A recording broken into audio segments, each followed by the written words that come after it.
Back from Arkansas, here are the pickups. First, this Herbert, it was pretty much a throw-in, so something I can move. Picked up these Vlad Juniors. They're the 53 Bowman Heritage examples. Pretty cool cards back in the day. Don't have any 53s to show you, but I'll put one up on the screen. So got these, I think, $4 a piece, and they're about $15 cards. Vladdy had a good start to the year. This was a pretty sneaky one because these are actually short prints, and I found this in a bargain box. This is a Shohei Ohtani, but the thing is they're called the Stars and Stripes. Really, really cool card, and this book's well over $100. This guy just signed a long-term contract with the Pirates, so a lot of fans of him right now, and this is a rookie card numbered to 225. No, it's not a standard card, it's an insert, but it still looks pretty cool. I believe this is a color match, and you know, there's people that would want this card.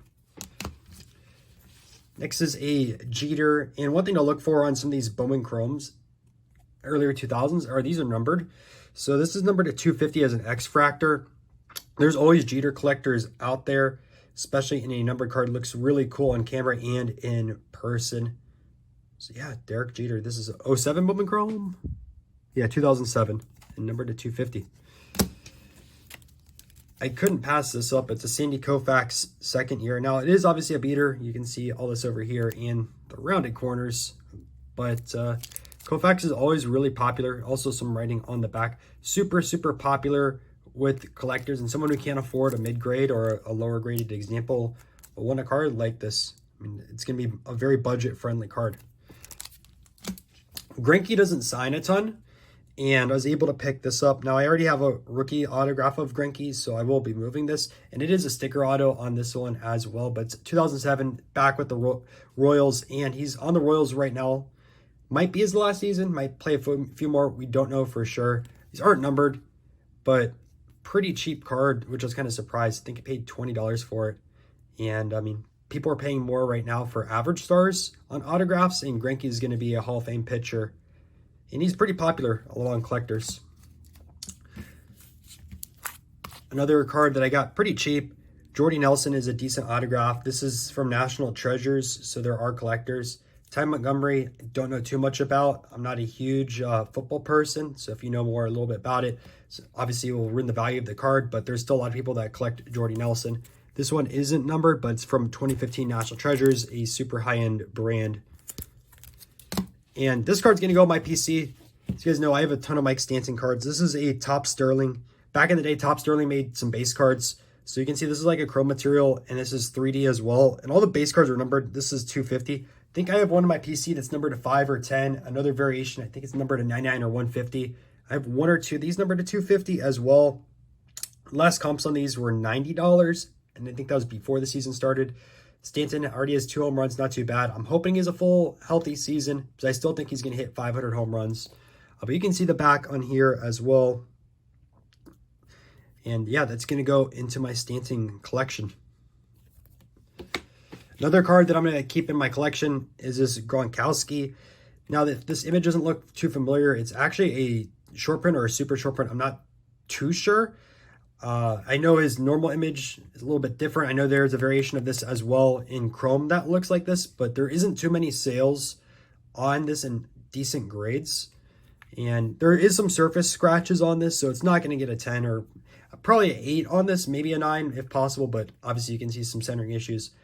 But short prints in normal Topps cards, I mean, look how expensive the Acuna bat down variation is, and plus he has another jersey one. Same with Juan Soto. And now that the license is with Fanatics and Topps in the future, I could see that happening with other cards or other top football players. Their short print Topps base cards are going to go up in value. And I picked this up for, I think, $65 or $60 after everything for a Gronk. And Gronk's one of the best tight ends of all time. Plus, he might have a WWE career after. And if you've seen some of the prices on WWE cards in general, they're crazy. So this is something I'm going to be holding on to for a while. Pretty cool card. Next is a Diamond Icons of Buster Posey. Really, really nice pinstripe here, plus the certification from the game. on-card autograph numbered to 25. With him retiring recently, there's a lot of people going after his stuff. Pick this up for $110. This was a great card as well. It's a flawless Ronald Acuna Jr. As you can see, pinstripe patch right there. Pretty sick. Plus the huge on-card auto. Flawless actually has been getting a lot of collectors in baseball recently. I know people always talk about no logos, but I've seen a lot more people gravitate towards these. And yeah, I mean, it's a great looking card. I mean, especially with how much some of the football and basketball cards go for. Numbered to 25. A ton of Acuna fans out there. Got a Rafael Devers on-card autograph from Tier 1. Jumbo Auto, numbered to 200. If it was a rookie card, I'd keep it, but I have so many Devers autograph cards, I don't really need this in my PC. So I will be moving it, but I think Devers is a stud, and I am moving that Acuna, by the way. Now, for the graded cards, only a few at the show, and I'm going to go over them. First is a Topps Tiffany of Bo Jackson. This is a PSA 10. Ton of Bo Jackson fans out there, and Tiffany cards are harder to get. New label as well on this 10, so something I could pretty easily move. I'll save this card for last over here. You might have saw it, but oh well. We got a PSA 2, or not PSA 2, SGC 2 of the Nolan Ryan rookie with Kuzman. Obviously way off-centered / miscut on here on the front. You can see it's shifted to the left, all the extra room over here. There's a bit rounded corners, and you can see on the back the complete shift, but there's always people that are going to want a Nolan Ryan rookie card, and a 2 is pretty affordable for the cost. Got this as a throw-in as well in that deal. 1980 Nolan Ryan is a 7, so maybe I'll bundle those up and give it to someone who knows. And also in that deal, I picked up the 62 Aaron All-Star in a SGC 4, so I will be moving that one as well. But the big pickup from the show, take a look at it. The Ernie Banks on-card autograph from 1955 Topps. Just an absolute gorgeous card. Take a look at the back over here. One thing people don't realize is these are older PSA slabs. Now they use the red on all the autograph cards, and sometimes they'll label it as a trading card, or if you get the dual grade, they'll talk about the cards grade itself plus the autograph grade. But this is an older slab, so they just authenticated the autograph on it. But this is a 1955 Topps, and signature, next is signature of Ernie Banks, one of the most famous Cubs of all time. Now I traded a modern prospect card that I picked up at Dallas. I think I'm into that card for $140 or $150, so it's not too bad, and able to trade that into an Ernie Banks.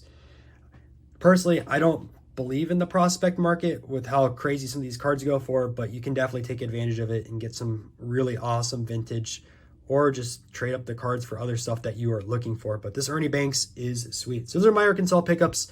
Full video on the channel. Breakout cards in 2 weeks.